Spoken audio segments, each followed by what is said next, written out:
우리는 누구나 복을 받기를 원합니다. 특별히 우리나라와 중국은 복을 참 좋아합니다. 중국에 갈 때만 느끼는 것 중에 하나는 복자가 참 많아요. 그리고 붉은 글씨, 금글씨 얼마나 많은지. 우리나라도 복자가 참 많습니다. 자, 어떤 사람은 얘기합니다. 기독교가 기복주의다. 복만 바란다. 사실은 그렇지 않습니다. 오늘 말씀을 잘 이제 듣고 나면 기복주의와 기독교가 말하는 복이 얼마나 다른지를 알 수가 있게 될 것입니다. 자, 기독교는 복의 종교입니다. 그런데 복만을 추구하는 종교는 아닙니다. 성경에서 말하는 복이 뭐냐? 몇 가지 나눌 수가 있습니다. 첫째로 성경에서 말하는 복은 정체가 다릅니다. 하나님 자체가 복입니다. 그래서 우리 찬송가 28장 불렀죠. 복의 근원 강림하사. 복의 근원이 하나님이세요. 이걸 디모데 전서 6장 15절 이렇게 말씀합니다. 하나님은 복되시고 홀로 한 분이신 능하신 자시라. 하나님 자체가 복이라는 거예요. 그러니까 여러분, 여러분들이 어디서 왔든지 오늘 이 자리에 와서 하나님을 찾는 것은 이미 복받은 이들임을 믿으시길 바랍니다. 하나님 자체가 복이에요. 복의 정체성입니다. 두 번째, 복의 예배성이에요. 브레스라고 하는 게 복이죠, 영어로. 근데 원어를 보면 블러드, 피란 단어와 같은 어원에서 나왔습니다. 그러니 여러분, 우리가 구약에 제사를 드릴 때는 짐승을 잡아서 피를 뿌려 예배를 드렸지요. 그게 복이라는 거예요. 복이 뭐냐? 예배가 복이라는 거예요. 그러니까 오늘 이 자리에서 예배 드린 여러분은 이미 복받은 분임을 믿으셔야 됩니다. 아무나 예배 드리는 게 아니거든요.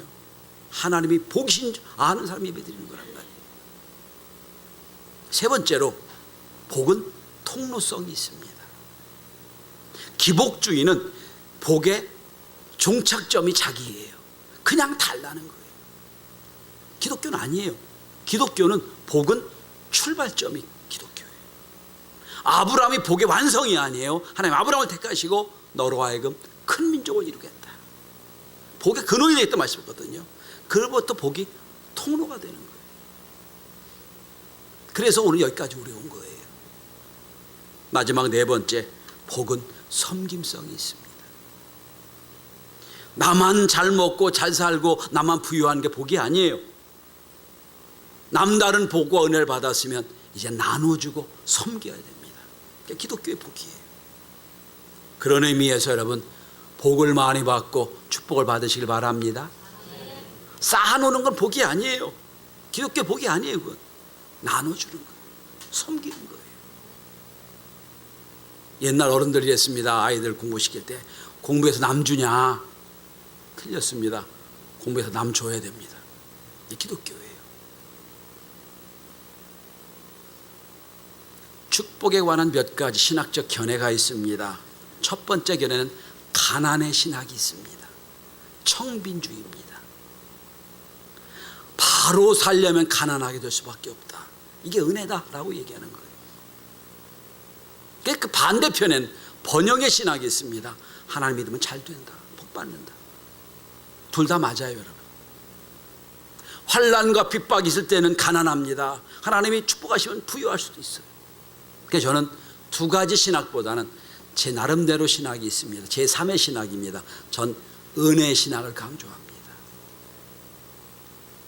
그레이스 theology. 주시는 것도 은혜요, 가난한 것도 은혜요.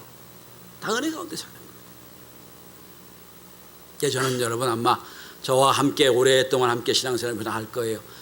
거의 결론이 은혜로 끝납니다. 은혜예요, 여러분. 그런데 이왕이면 복받고 번영한 은혜가 있길 바랍니다. 성경은 여러분 30여 주에 100배 축복뿐 아니라 10,000배 축복도 있어요, 여러분. 믿으시는 분은 아멘 하시면 그 10,000배 축복이 있게 될 겁니다. 자, 저는 오늘 본문에 하나님 특별한 명령을 모세에게 하십니다. 이제 가나안을 앞두고 있습니다. 이스라엘 백성을 가나안으로 가는 중간에 하나님이 말씀해 모세에게 말씀해 모세야 이 백성을 잠시 멈춰라. 멈췄습니다. 그런 말씀하십니다. 제사장들 다 불러 모아라. 아론 제사장을 다 불렀습니다. 그리고 명령하십니다. 너는 아론 제사장에게 특별한 명령을 해라. 내 이름으로 축복해라. 내 이름으로 축복하면 내가 복을 주리라. 여러분 27절 주목해 보세요. 27절 내 이름으로 이스라엘 자손에게 축복할지니 내가 그들에게 어떻게 한다고요? 복을 주리라. 내 이름으로 너희가 축복하면 그 축복을 듣고 내가 복을 주겠다는 거예요. 오늘 말씀을 듣는 여러분, 졸지 않고 이 말씀 아멘으로 듣는 여러분에게 제가 축복합니다. 그 복이 임할 줄 믿습니다. 자, 그러면 왜 우리에게 하나님 복 주시냐는 거예요. 하나님 누구시냐는 겁니다. 하나님은요, 우리에게 복 주시기를 원하신 분이에요. 복 주시기 원하신 분. 여기서 우상과 달라집니다. 우상은요, 인간을 협박합니다. 겁박합니다. 너 이거 안 하면 저주받아. 이거 안 하면 잘못돼. 이거 안 하면 잘못돼. 그러면서 요구하죠. 기독교는 아니에요. 여러분 성경을 가만히 읽어보세요. 에덴 동산을 만들어 나서 맨 먼저 하신 일이 뭐예요? 아담에게 복 주신 일이에요. 노아 홍수로 싹 쓸어버리고 나서 맨 먼저 하신 노아에게 하신 말씀이 뭐예요? 축복하신 거예요. 죄악의 환성했던 아브라함 시대에 하나님이 아브라함을 택하시고 맨 먼저 하신 말씀이 뭐예요? 내가 너를 축복한다는 말씀하셨어요. 하나님은 복 주시려고 애쓰시는 분이에요. 복 주길 원하시는 분이에요. 이렇게 이해합니다. 여러분, 부모가 자녀를 낳았어요. 그럼 자녀에게 복 주기를 당연히 원하잖아요. 능력이 없고 부족해서 주지 못하는 한이 있어도 부모는 자녀에게 뭔가를 주려고 하고 있어요. 우리를 지으시고 우리를 만드신 하나님이 자녀에게 무언가를 아끼시겠어요? 주길 원하시지. 그래서 오늘도 이렇게 말씀합니다. 23절 이렇게 축복해라. 27절 이렇게 축복해라.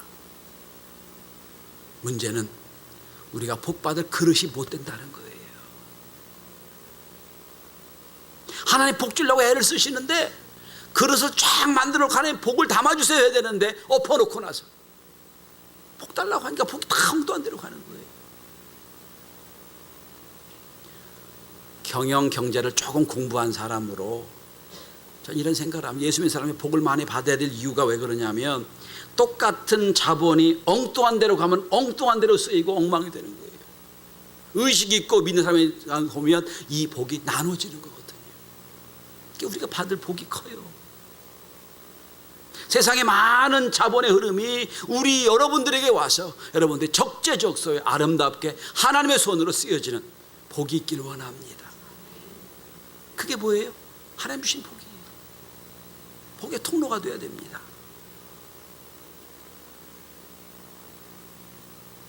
자, 그러면 왜 우리가 복 받을 자격이 없는데도 불구하고 복을 주시려고 하시느냐? 두 가지 때문에 그렇습니다.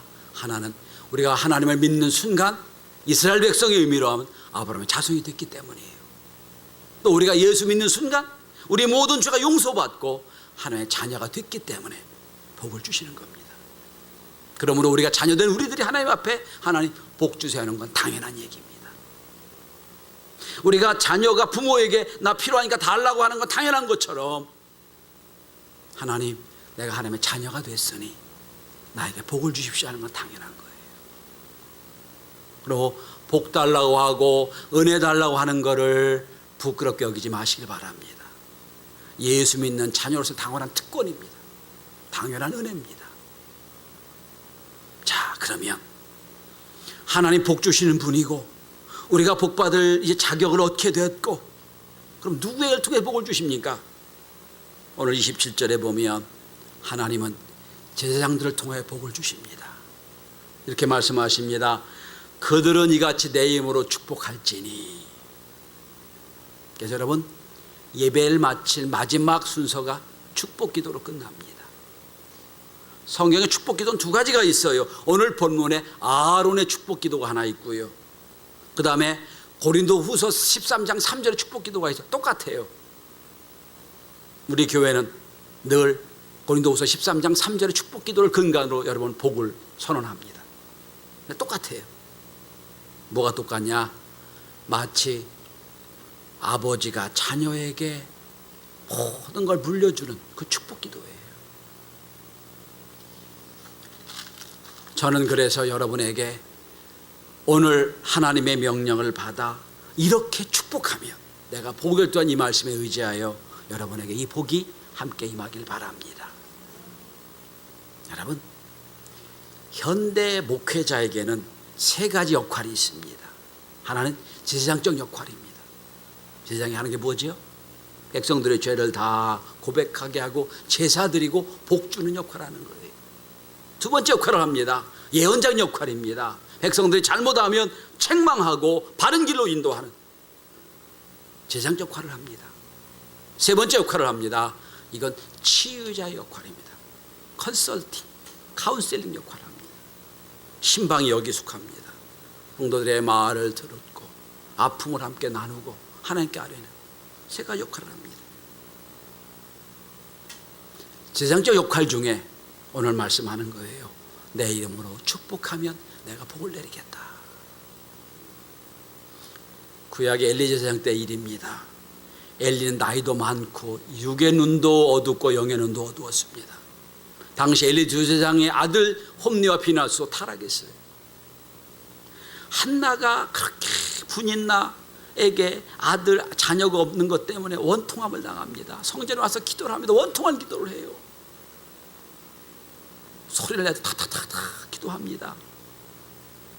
엘리 제사장이 눈이 어두고 영의 눈이 어두웠으니까 한나가 술 취한 것처럼 생각이 듭니다. 술 취하지 말라고 얘기합니다.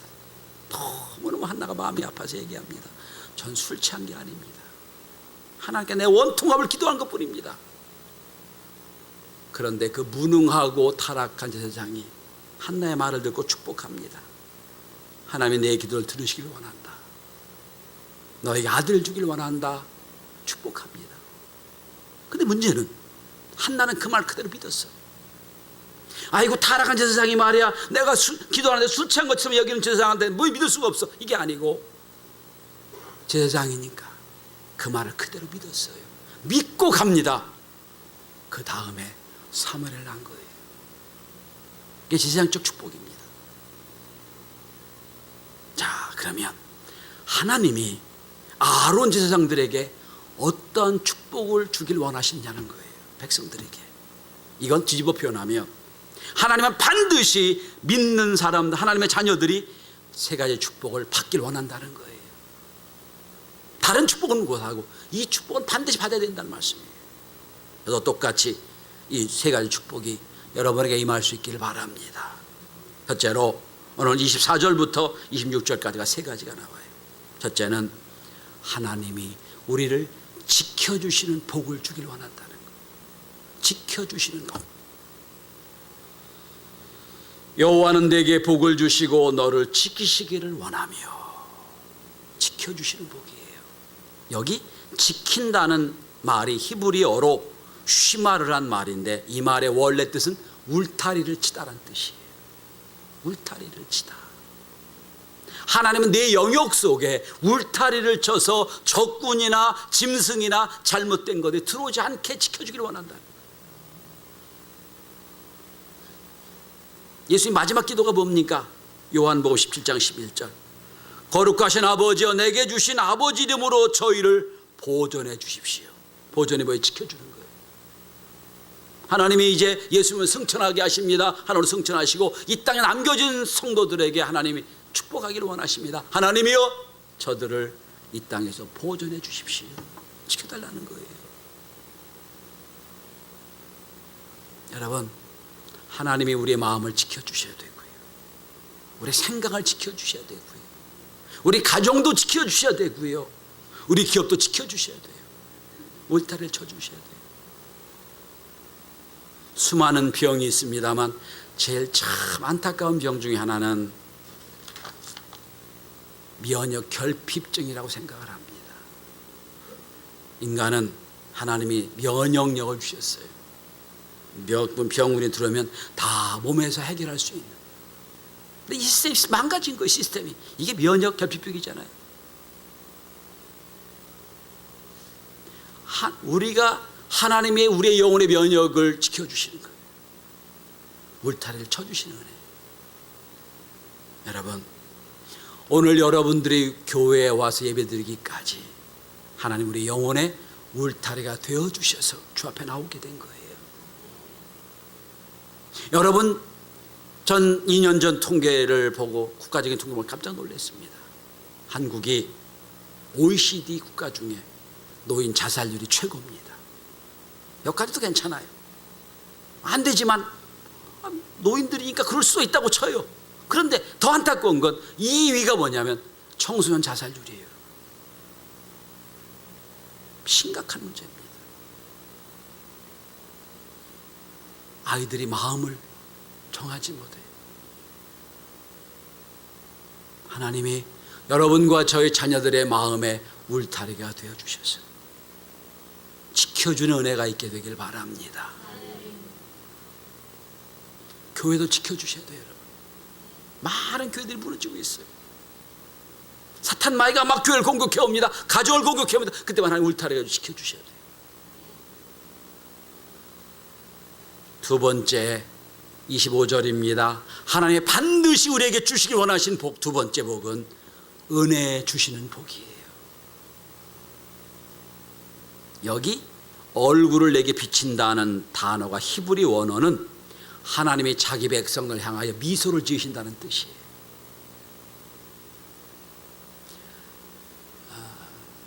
제가 이제 교회에 있을 때는 점심시간에 점심을 먹고 1, 2층 어린이집을 한번 쭉 돌아봐요. 혹시 뭐 전과 나간 건 없는지, 뭐가 문제가 없는지 쭉 한번 돌아봅니다. 그럼 아이들이요, 식사 시간이니까 밥을 먹다가 목사님 인사하는 애도 있고요, 박사님 인사하는 애도 있고요, 아저씨라는 애도 있고요, 별애들 다 있어요. 어쨌든 쭉 돌아다니면서 하여튼 애들이 싸우다가 뭐 엎지르다가 울다가 별애들 다 있지만 제 얼굴에 웃음이 떠나질 않아요. 너무 예쁘고 귀여워. 제가 누구한테 그랬더니 할아버지 될 시간이 다 갔다고 그러더라고요. 어쨌든 왜냐하면 내 자녀가 너무 좋은 거예요. 전 이 말씀을 기억합니다. 여러분, 하나님 우리 인생을 보시고 얼굴에 미소를 지으시는 거예요. 잘했다. 조금 잘못돼도 괜찮아. 조금 실패하고 실수해도 다음에 또 하면 돼. 웃음 띤 얼굴. 이게 반대가 뭘까요? 율법주의예요. 요만한 잘못도 책망하고 요만한 잘못도 죄를 하나님이 징책하신다면 우리는 살 수가 없을 거예요. 여러분, 은혜로 인도하시는 거예요. 전 우리 성도들이 매 순간마다 주의 은혜가 충만하길 바랍니다. 우리가 말씀대로 살려고 애를 쓰고 노력해도 안 됩니다. 불가능해요. 그때마다 하나님이 얼굴에 미소를 뜨시면서 괜찮아.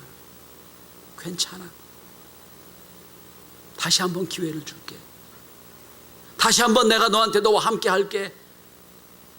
하나님이 너에게 은혜 주시길 원한다는 거예요. 우리는 은혜 가운데 사는 사람들입니다. 이 은혜가 저와 여러분에게 충만하길 바랍니다. 어느 날 주일은 성도들이 얼굴이 환해 옵니다. 아이고, 하나님이 한 주간 또 은혜 주셨네요. 똑같은 성도가 그 다음 주만 나면 흑빛이 바뀌었어요. 얼굴이. 아이고, 일주일 동안 은혜가 없었네요. 제가 말은 안 하지만 느낌이 있어요. 여러분, 주일날 절을 만나고 예배드릴 때만 여러분 얼굴이 날마다 밝아지는, 여러분을 통해서 하나님의 미소를 지으시는 은혜가 충만한 복이 있길 바랍니다. 세 번째 복입니다. 26절입니다. 여호와는 그 얼굴을 내게로 향하여 드사 평강 주시기를 원하노라. 평강의 복이에요. 그런데 본문을 잘 한번 보세요. 24, 25, 26절이요. 조금씩 강조돼요. 지켜주시는 복은 그냥 지켜주기 원하면 끝나요. 근데 은혜는 뭡니까? 얼굴을 드사. 평강은 뭐죠? 얼굴을 내게로 드사. 점점 구체적이 됩니다. 점점 어려워져요.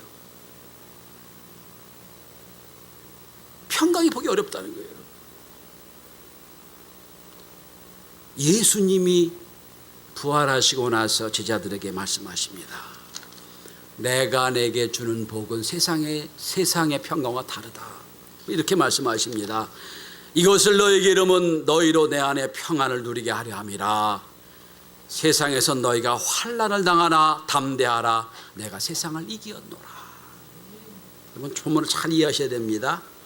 평안과 환난이 함께 나와요. 우리는 평안하면 환난이 없어야 되거든요. 평안과 환난이 함께 나와요. 내가 너에게 평안을 주노라. 세상에 너희가 환난을 당하나 담대하라. 내가 이겼다.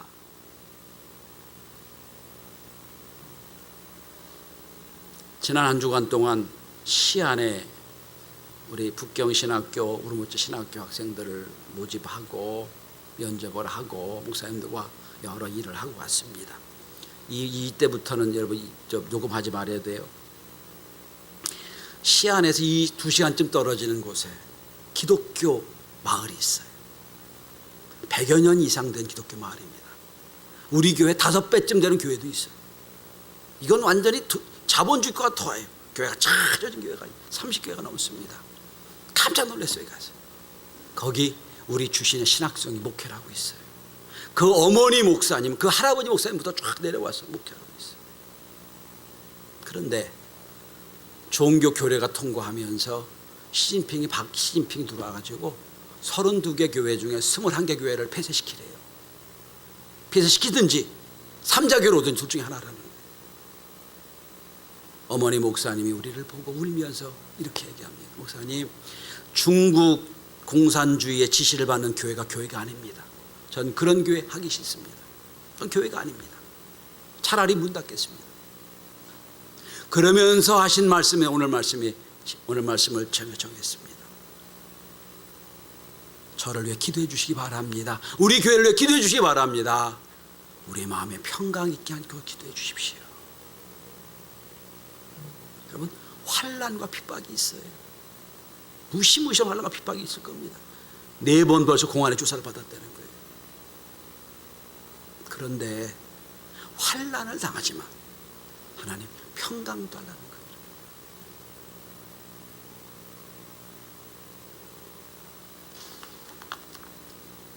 마음의 평안이란 책이 있습니다.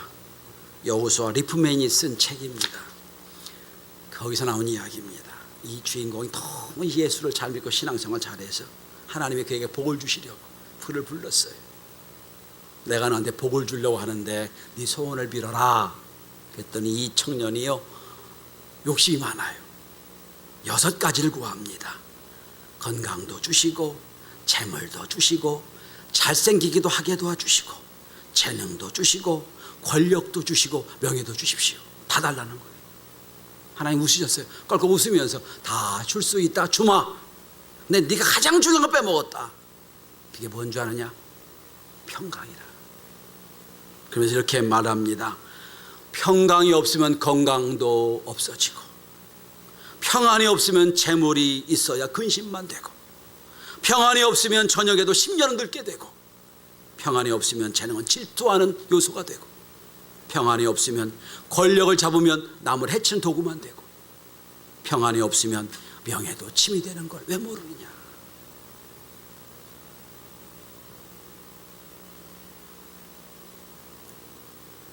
두려움의 반대는 평안입니다. 환난과 핍박이 두려움이 옵니다. 그러나 하나님이 지켜주시는 은혜, 마음을 지켜주시는 은혜가 있다면 그는 평안합니다.